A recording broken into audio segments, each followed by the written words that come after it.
담장을 넘는 신앙이라는 제목으로 하나님의 말씀을 살펴보겠습니다. 지난주에 부모 면허라는 좀 독특한 제목의 책을 접하게 됐습니다. 부제가 이렇습니다. 주님이 맡기신 한 영혼을 그분의 뜻대로 빚어가는 삶. 그리고 저자를 이렇게 소개하는 첫 문장이 이렇게 되어 있습니다. 자녀를 키우면서 어쩔 줄 몰라 쩔쩔매는 이 땅의 부모를 돕는 크리스천 상담가이자 코치. 그러니까 부모 전문가래요. 이 부모 전문가가 한국의 부모들의 특징을 이야기하는데 이렇게 이야기를 했습니다. 부모가 자녀를 바라보는 눈이 흡사 택배를 바라보는 눈 같다. 좀 독특하죠? 이 택배를 받을 때 한번 상상을 해보세요. 우리가 택배를 받고 이제 개봉하려고 하면은 가슴이 좀 설레잖아요. 그런데 이 설레는 것이 싹 사라지면 그 다음부터는 어떤 마음이 작동해요? 꼼꼼하게 따지면서 살펴봅니다. 내가 원하는 상품이 맞는지 또 하자는 없는지. 근데 부모님들이 이런 눈으로 자녀들을 보고 있대요. 이런 눈으로 자녀들을 보다가 보니까요, 많은 부모들이 자녀를 귀히 여기기는 해요. 그런데 신기한 만큼 자녀의 장점보다는 단점에 집중을 한다고 합니다. 또 이런 이야기를 합니다. 한국의 부모들이 자녀를 두려움과 염려와 급한 마음으로 바라보며 다그치는 가장 큰 이유는 자신의 역할 중에서 학부모 역할을 가장 중요하게 생각하기 때문이다. 그러니까 부모에게는 많은 역할이 있는데 한국 부모들은 학부모 역할에 되게 관심이 많다는 거예요. 그러면서 이 부모 입장에서 자녀를 보는 것하고 학부모 입장에서 자녀를 보는 것이 굉장히 다르다는 거예요. 부모 입장에서 자녀를 보는 것 한번 상상해 보세요. 아이가 태어났던 순간 아장아장 첫걸음을 떼던 그 작은 발, 교복을 입고 학교로 달려가던 뒷모습 생각해보면 아마 감사하고 또 따뜻했고 감동적이었을 거예요. 그런데 학부모로서 자녀를 바라보기 시작하면 어떻게 될까? 감사했던 것이 갑자기 감시로 바뀐대요.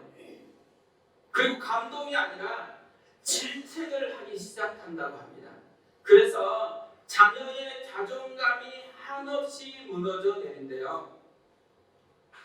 저는 이 글을 보는데 글로리아 제이 에번스가 그렸던 그림책인 담이라는 그 책이 생각이 났어요. 어떤 사람들이 내 인생에 훅 들어오는 것을 막으려고 담을 쌓기 시작합니다. 처음에는 담이 일종의 경계이자 보호막이었어요. 그런데 점점 담이 높아지기 시작하더니만 너무 높아져서 지나가던 사람들이 하나도 보이지 않게 된 것입니다. 담장 안에 갇혀버리게 되었어요. 그래서 담장 너머의 세계를 전혀 누리지 못한 채로 살아버린다는 거죠.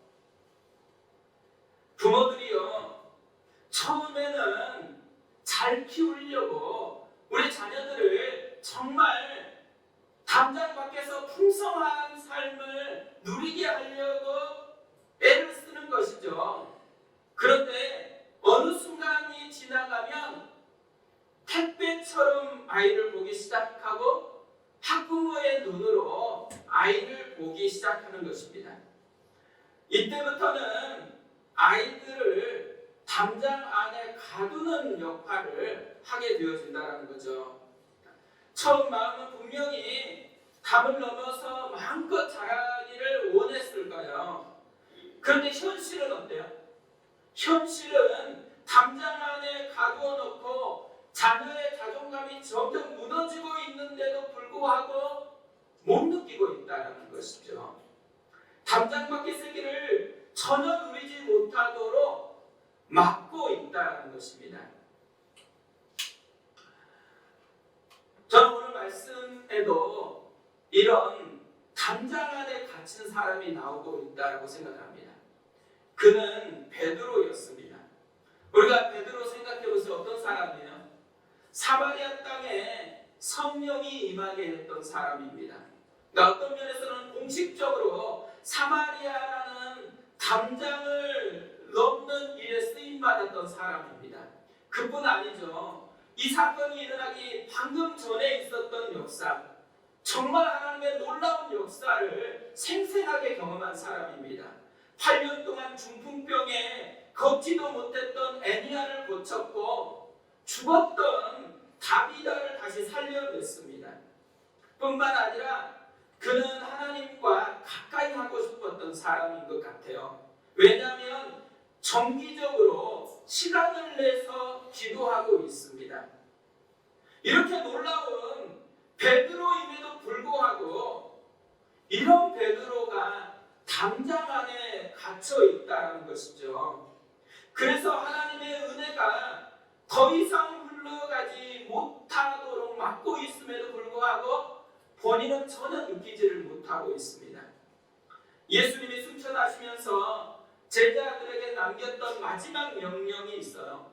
사도행전 1장 8절 말씀입니다. 오직 성령이 너희에게 임하시면 너희가 권능을 받고 예루살렘과 온 유대와 사마리아와 땅끝까지 이르러 내 증인이 되리라 하시니라. 뭘 얘기해요? 나 담장 안에 갇혀있지 말고 담장을 넘어가야 하는 것이죠. 그러니까 담장 안에 갇힌 신앙이 아니고 담장을 넘어 나아가는 신앙이 되어야 한다는 거예요. 실제로 사도행전을 살펴보면 이것들을 우리가 많이 발견하게 되어집니다. 복음이 그냥 흘러가는 것이 아니에요. 매번 담장을 넘어서 흘러갔습니다. 복음이 예루살렘에서 사마리아 땅으로 그냥 흘러가지 않았습니다. 박해로 인해서 사마리아인이라는 담장을 넘어서 흘러가기 시작했습니다. 그리고 이 사마리아인이라는 담장을 넘어섰을 때 어떤 일이 일어나요? 사마리아 땅에 놀라운 하나님의 역사가 생생하게 펼쳐지게 되어지는 것이죠. 이제는 땅끝으로 나아갈 차례가 되었습니다. 땅끝으로 넘어가기만 하면 하나님께서 예비하신 놀라운 하나님의 역사와 이야기가 준비가 되어 있었던 것이에요. 그래서 우리가 사도행전 끝까지 살펴보면 하나님의 이야기가, 하나님의 역사가 얼마나 놀랍게 예비되어 있는지를 생생하게 우리가 볼 수가 있는 것이죠. 복음이 땅끝으로 흘러가기만 하면, 이 땅끝이라는 담장을 넘기만 하면 경험하도록 예비해 놓은 놀라운 하나님의 역사가 있었다는 거예요. 그런데 문제는 담장을 만났다는 거예요. 베드로의 내면 안에 형성되어 있었던 담장이었습니다. 베드로 안에 형성됐던 담장의 내용이 무엇이었을까요? 유대인과 이방인은 다르다라는 담장입니다. 당시 유대인들은요, 잘못된 선민의식에 빠져가지고 이방인은 사람 취급도 안 했습니다. 이방인이 하나님의 백성이 될 거라고는 상상을 하지를 않았습니다. 뿐만 아니라 이방인이 예배드리고 싶어서 성전으로 왔는데요, 이방인의 뜰이라는 것을 정해놓고 그 이상으로는 들어오지 못하도록 했다는 거예요. 이런 담장 때문에 하나님의 은혜가 더 이상 흘러가지 못하도록 막혀 있었다는 거죠. 문제는요, 베드로 안에서만 이런 담장이 있는 것은 아니라는 거예요. 한국 교회도 마찬가지였습니다. 한국 교회의 역사를 보면 대부분이 담장을 넘어선 이야기들의 연속이었어요. 여성과 남성이라는 담장을 넘어서야 했습니다. 옛날에 초대교회만 해도 남녀가 어떻게 이렇게 함께 섞여가지고 예배를 드릴 수가 있어요. 다 여자는 여자, 남자는 남자 따로 떨어져서 예배를 드렸거든요. 그런데 어느 순간에 남자와 여자의 담장이 허물어졌어요. 또 양반과 상놈이라는 담장을 넘어서야 했어요. 그뿐 아니죠. 우리가 많이 들어봤을 거예요. 강대상이라는 담장 이야기 들어보셨죠? 그리고 악기라는, 지금 우리 반주하는 거 이런 거 옛날에 없었습니다. 근데 이 악기라는 담장도 넘어섰어요. 뿐만 아니라 옷차림이라는 담장도 넘어섰습니다. 한국 교회만 그런 게 아니에요. 우리가 몇 년 안 됐는데 우리도 마찬가지인 것 같아요. 지난주에 성찬식이 있었습니다. 성찬위원을 부탁을 했거든요. 그런데 갑자기 토요일 날인데 성찬위원을 못하겠다라는 거예요. 왜 못하느냐? 이유가 집에 양복이 없대요. 요즘은 양복을 잘 입고 다니지 않잖아요. 그러니까 양복이 없는 거예요. 그래서 제가 곰곰이 생각을 하게 됐어요. 성찬식에서 옷이 어느 정도 중요할까? 꼭 양복을 입어야만 되어질까? 성찬위원은 양복의 넥타이를 꼭 해야만 되는 것인가? 저는 이게 우리 교회가 지금 현재 당면하고 있는 담장이구나라는 생각이 들었어요. 그러면서 어떤 기준을 가지고 우리 교회는 나아가야 될 것인가를 고민하기 시작했죠. 그러다가 바울이 생각이 났습니다. 바울은 기본적으로 유대인에게는 유대인에게, 헬라인들에게는 헬라인들처럼 다가가는 복음 전하는 방식으로 나아갔던 사람이거든요. 그러니까 바울의 특징이 뭐냐면 본질만 집중하고 나머지 건 자유하자라는 특징을 가졌던 거예요. 그러니까 담장을 아예 만들지 않으려고 하는 그런 특징이 있었다는 거죠. 그런데요, 바울이 이제 로마 교회 편지를 쓰는데 로마 교회는 음식 문제를 위해서 갈등이 있었던 거예요. 제사를 지내고 나온 음식을 먹어도 되느냐 안 되느냐에 대한 갈등이 있었습니다. 바울은 이 문제를 해결하기 위해서 로마 교회에 이렇게 편지를 썼어요. 로마서 14장 14절부터 이렇게 되어 있습니다.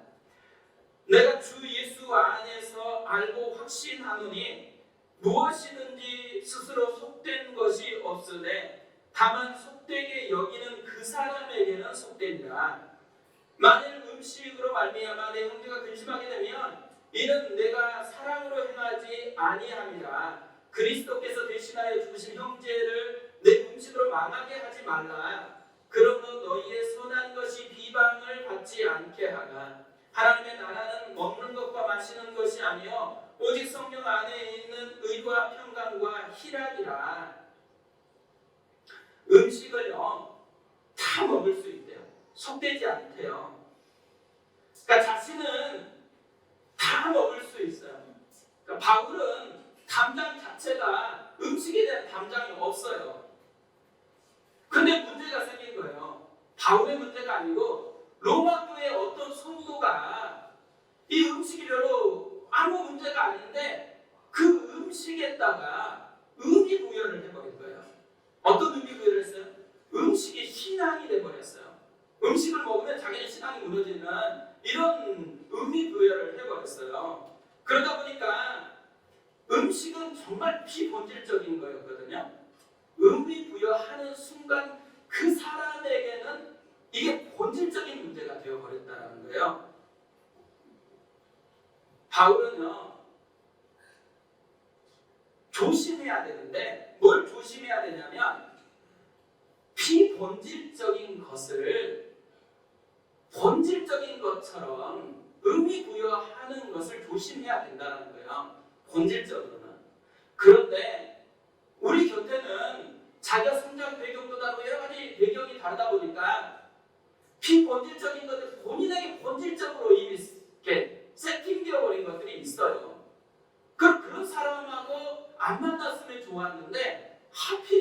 사람하고 만나버렸네? 그럼 어떻게 해야 된다는 거예요? 그 사람을 위해서 음식을 본인은 안 먹겠다는 거예요. 이게 굉장히 중요한 원리입니다. 비본질적인 것을 본질적으로 만들지 않는 건 되게 중요해요. 그런데 비본질적이고 본질적으로 이렇게 만들어져 버렸어요. 그 사람과 함께하고 있어요. 그러면 뭘 해야 되냐면 이 지금 가지고 있는 이 음식이라는 것에 의미 부여했던 것보다 더 크고 상위에 있는 더 중요한 본질을 붙잡고서 그 문제를 접근해 가야 된다는 거예요. 우리도 약한 문제가 생기면 상위법으로 이 문제를 다루잖아요. 마찬가지로 그렇게 문제를 접근해야 된다는 거예요. 그런데 이 비본질적인 게 본질이 됐을 때에 최상에 있는 상위법이 뭐예요? 교회에 주어진 최상의 상위법이 뭐냐면 비본질이냐 본질이냐 논리로 따지는 게 아니고 그 사람이 나에게 어떤 존재라는 관계로 따지라는 거예요. 그래서 바울은 그 사람이 형제라는 거예요. 형제. 그리고 이 사람을 형제인데 형제이기 때문에 사랑이라는 원리로 그를 대해야 된다고 이야기를 합니다. 사랑은 어떤 거예요? 연약한 것을 이렇게 배려하는 마음이 사랑이잖아요. 그래서 바울은 사실 음식 문제나 이런 거 별것 아닌데도 그 사람이 내 형제예요. 그 사람이 그것 때문에 고민한대요. 그래서 그 고민하는 형제를 사랑하는 마음으로 그를 위해서 음식을 안 먹는다는 거예요. 근데 놀라운 것은요, 결론이에요. 또 이렇게 얘기하고 나서 결론은 또 어떻게 해요? 먹는 것과 마시는 것이 중요하지 않대요. 오직 성령 안에 있는 의와 평강과 희락이 중요하대요. 이걸 정리해 보면요, 이 사람을 형제로 여기면서 그렇게 대해 주었지만 결론은 뭐냐면 비본질의 담장에 갇히지 말라는 거예요. 비본질적인 담장을 만들지 말라는 얘기예요. 그리고 비본질적인 것들과 본질적인 게 갈등이 생기면은 최상의 본질을 붙들어야 되는데 이 최상의 본질은 관계이라는 것, 또 사랑의 법이라는 것을 우리에게 알려주는 것이죠. 저는 이걸 이제 옷차림에 어떻게 적용할까? 우리 다음부터는 성찬위원 양복 입지 않는 것으로 하겠습니다. 담장을 안 만들어야 된다 생각합니다. 그런데요, 본인이 이제 나가려고 이렇게 하는데 양복이 있어요. 근데 양복 입지 말라고 했으니까 이제 편하게 입으려고 그러는데 누군가 생각이 나네 갑자기. 아, 그 형제가 좀 양복 입는 걸 더 낫게 생각할 것 같아요. 그러면 어떻게 해야 돼요? 그러면 양복 입고 나오셔야 돼요. 이 원리를 잘 이해했으면 좋겠어요. 이거는 옷차림에 대한 문제뿐만 아니에요. 앞으로 우리 교회에서 여러 가지 담장이 느껴져서 이 담장에 대한 갈등이 생겼을 때 이 원칙을 따라서 우리가 나아갔으면 좋겠어요. 그래서 우리 교회는 기본적으로는 담장을 안 만드는 교회가 됐으면 좋겠습니다. 그러니까 담장을 높이는 대로 가지 않고 담장을 낮추는 것으로 나아가는 그런 교회가 되고 그런 신앙이 됐으면 좋겠습니다. 오늘 말씀을 보면요, 발견하게 되는 게 있어요. 그건 뭐냐면 담장 안에 갇혀 있음에도 불구하고 베드로는 이 담장을 넘을 마음이 없는 거예요. 1%도 이 담장에 대해서 생각도 안 하고 넘으려고 생각도 없습니다. 이 담장 안에 갇혀서 생겨나는 일이 지금 엄청난 일들이 일어나고 있는데도 불구하고 그걸 느끼지 못하고 있어요. 수많은 사람들이 복음을 드려야 되는데 이 담장 때문에 지금 복음이 멈춰 있는 것을 베드로는 느끼지 못하고 있는 거예요. 그런데 하나님은 이것을 보고 계세요. 그래서 하나님의 열심이 이때부터 시작이 되어지는 거예요. 베드로 안에 형성되어 있는 담장을 넘어서도록 돕는 열심이 작동이 되어지는 것이죠. 그게 오늘 본문의 이야기입니다. 저는 우리도 그래야 된다고 생각해요. 우리가 가능하면 우리 안에 있는 담장을 의식하는 게 좋습니다.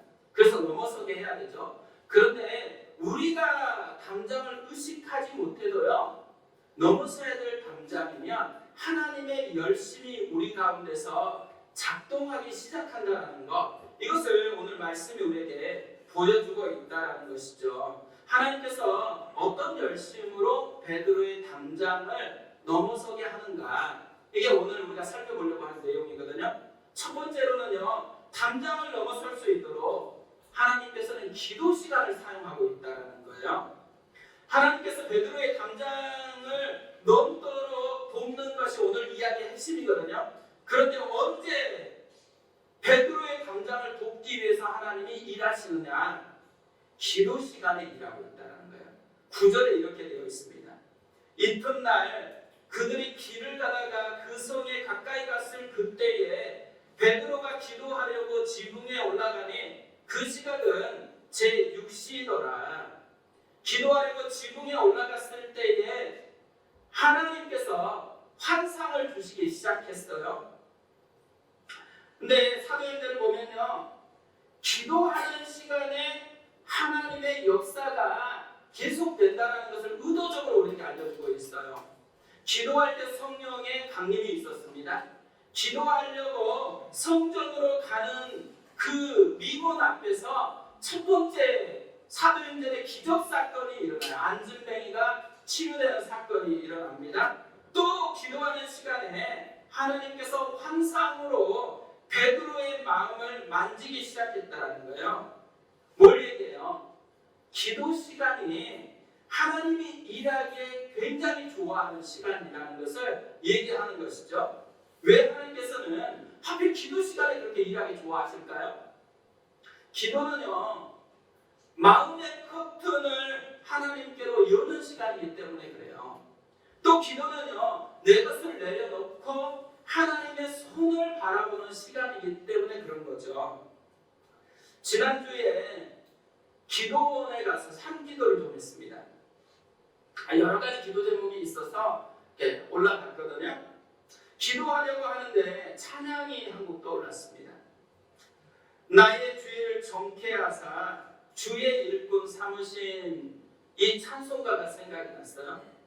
그러니까 조용히 계속해서 부르는데 가사 하나하나가 마음에 굉장히 닿으면서 저를 감동시키는 거예요. 2절 가사가 이래요.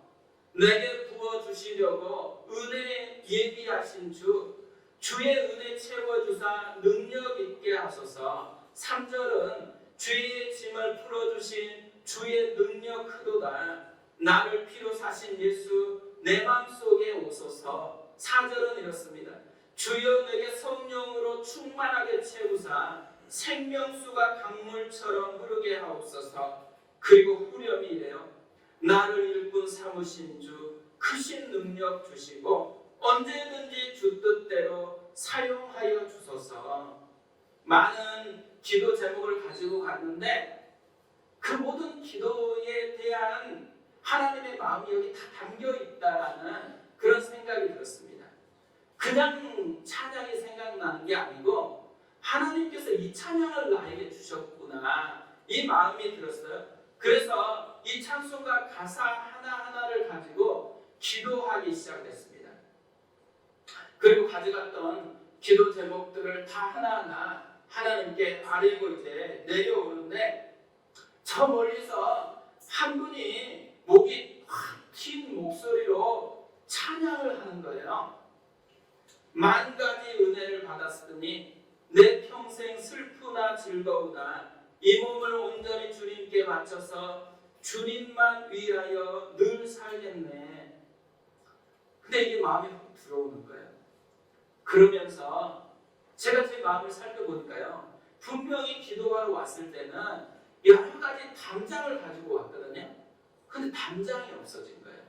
내가 가지고 왔던 담장 하나하나가 다 사라져버리고 이 담장을 넘어서게 했다는 것을 깨닫게 됐습니다.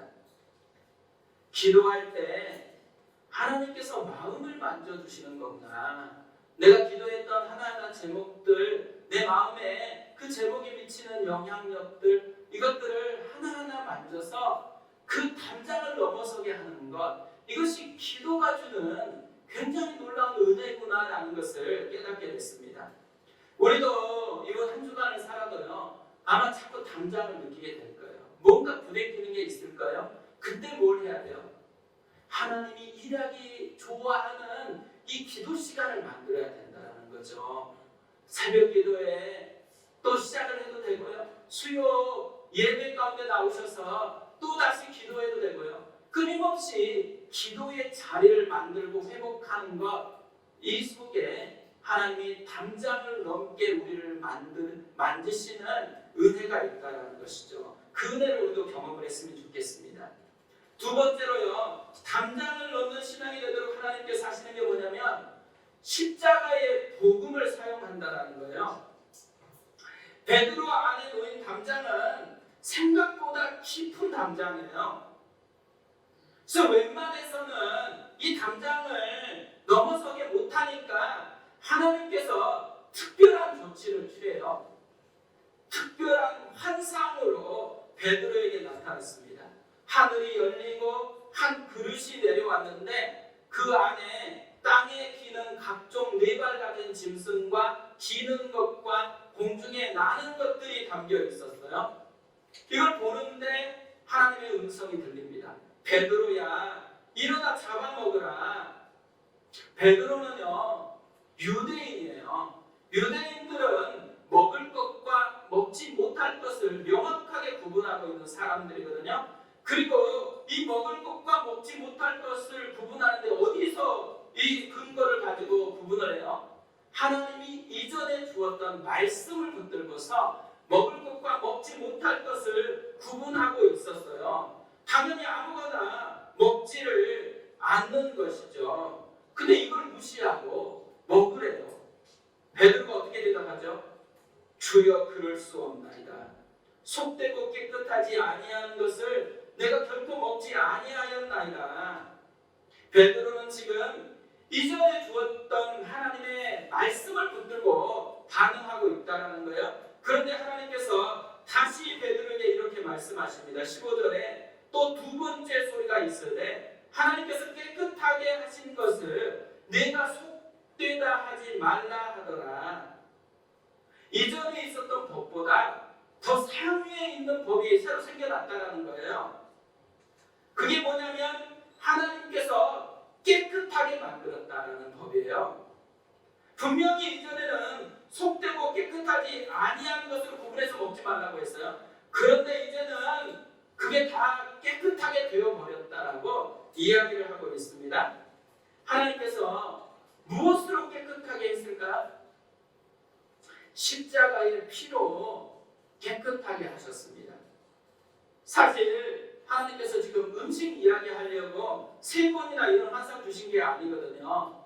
하나님께서 이 환상을 통해서 유대인과 이방인 사이에 놓여있는 담장을 넘어가게 하려고 지금 이렇게 애쓰고 있는 것이잖아요. 이 모습이 베드로에게만 있는 게 아니고 교회의 역사에서 계속 있었던 거예요. 이것을 바울이 에베소서 2장 11절에서 다시 이렇게 말씀을 합니다. 그러므로 생각하라. 너희는 그때의 육체로는 이방인이요 손으로는 육체에 행한 할례를 받은 무리라 칭하는 자들로부터 할례를 받지 않는 무리라 칭함을 받은 자들이라. 그때의 너희는 그리스도 밖에 있었고 이스라엘 나라 밖에 사람이라. 약속의 언약들에 대하여는 외인이요 세상에서 소망이 없고 하나님도 없는 자이더니 이제는 전에 멀리 있던 너희가 그리스도 예수 안에서 그리스도의 피로 가까워졌느니라. 그는 하나 우리의 화평이신지라.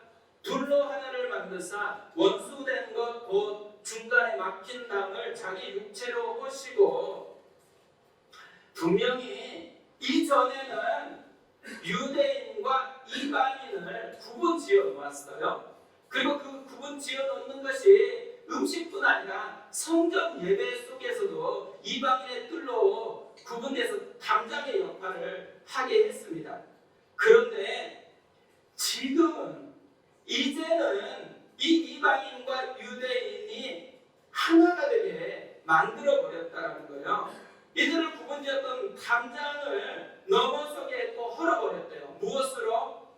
그리스도의 십자가의 피로 이것을 만들었다라고 이야기합니다. 그래서 이 십자가를 통해서 유대인과 이방인 사이에 높이 쌓여있던 담을 넘어서게 했고 주님이 우리의 화평이 되게 했다라고 이야기를 하고 있는 것이죠. 그래서 바울에게 이 십자가의 복음을 다시 깨닫고 생각하라는 이야기인 거잖아요. 근데 생각해 보세요. 베드로가 제일 많이 하고 있는 사역이 뭐예요? 십자가의 복음을 전하는 사역이었어요. 베드로는 십자가의 복음을 선포했고 십자가의 복음을 적용하는 이 메시지를 계속해서 했어요. 그런데 신기하잖아요. 이 영역에서는 십자가의 복음을 선포하지 않고 있다는 거예요. 베드로에게 뭘 요구하는 거예요? 모든 영역에서 십자가의 복음을 선포하고 적용해야 된다는 이야기인 거죠. 근데 우리는 이 하나님의 메시지를 굉장히 귀 기울여 드려야 된다고 생각합니다. 우리도요, 십자가 복음에 대해서 아는 게 되게 많아요. 그런데 문제가 어디 있어요? 나에게 진짜 필요한 영역에서는 또 적용하지 않아요.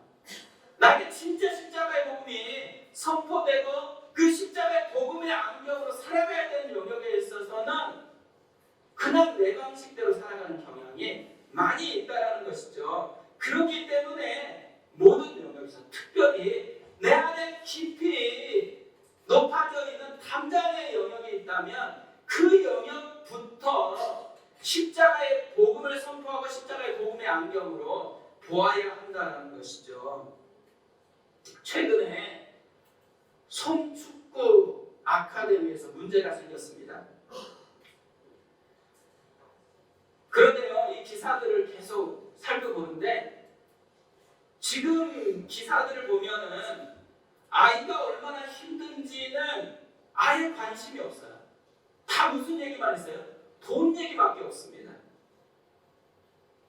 왜 아이가 지금 이 불합리한 폭행을 당했다는 게 가장 심각한 문제인데 이건 하나도 없고 돈 얘기밖에 안 할까요? 저는 이걸 보는데요, 이들만의 문제가 아니고 이 기사에 이렇게 호기심을 갖는 우리들도 대부분이 돈이라는 안경을 쓰고서 사람을 대하고 돈이라는 안경을 가지고 여러 우리의 문제를 대면하고 있다는 것이 느껴지더라고요. 왜 이 아이는 이렇게 비참하게 남아있어요? 이 아이에게 만약에 십자가 복음이라는 안경을 가지고 아이를 보고 있다고 생각해 보세요. 그 얼마나 풍성함을 누리고 있겠어요.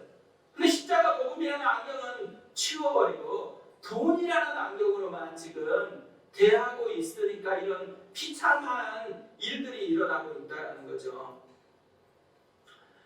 요즘이 기말고사 기간이거든요. 제 딸도 기말고사 그 현장에 있습니다. 그런데요, 제가 십자가 복음이라는 안경에 더 익숙할까요? 아니면 학부모라는 안경에 더 익숙할까요?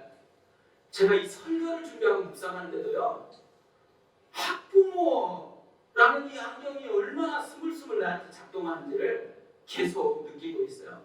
그 될 수 있으면 표현을 안 하려고 애를 쓰고 있는 어떤 면에서는 그런 현상이 제 안에 작동하고 있더라고요. 제가 뭘 많이 싸워야 되는 거구나라는 것을 절감하는데 이 십자가 복음이라는 안경이 그만큼 우리에게 익숙하지 않는 거구나.